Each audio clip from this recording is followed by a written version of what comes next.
Let's talk about force or intimidation na lang. Isali na lang intimidation, okay? Kasi 'pag force, mga kabatas natin, in relation to law, dapat may puwersa na mangyayari, okay?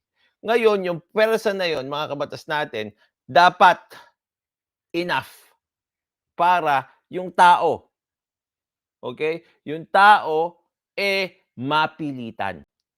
Kapag yung puwersa ay hindi malakas, kapag yung puwersa ay hindi tantamount to panghaharas, okay, madaling-madali lang i-thwart o balewalain yon ni Yusek Cabral.